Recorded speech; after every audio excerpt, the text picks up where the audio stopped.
خدا کی قسم، کوئی بھی قوم جو نعمتوں کی تر و تازہ اور شاداب زندگی میں تھی اور پھر اس کی وہ زندگی زائل ہو گئی ہے تو اس کا کوئی سبب سوائے ان گناہوں کے نہیں ہے جن کا ارتکاب اس قوم نے کیا ہے، اس لیے کہ پروردگار اپنے بندوں پر ظلم نہیں کرتا ہے۔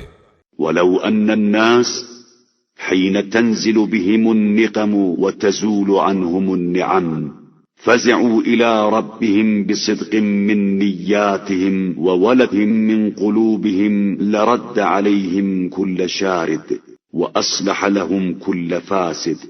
پھر بھی جن لوگوں پر عتاب نازل ہوتا ہے اور نعمتیں زائل ہو جاتی ہیں، اگر صدق نیت اور توجہ قلب کے ساتھ پروردگار کی بارگاہ میں فریاد کریں تو وہ گئی ہوئی نعمتوں کو واپس کر دے گا اور بگڑے کاموں کو بنا دے گا۔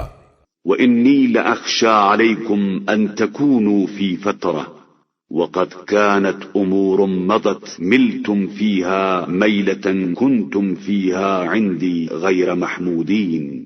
میں تمہارے بارے میں اس بات سے خوفزدہ ہوں کہ کہیں تم جہالت اور نادانی میں نہ پڑ جاؤ۔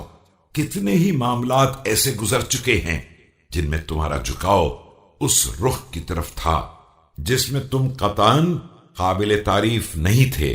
وَلَئِن رُدَّ عَلَيْكُمْ أَمْرُكُمْ إِنَّكُمْ لَسُعَدَاءُ وَمَا عَلَيَّ إِلَّا الْجُهْدُ وَلَوْ أَشَاءُ أَنْ أَقُولَ لَقُلْتُ عَفَا اللَّهُ عَمَّا سَلَفَ۔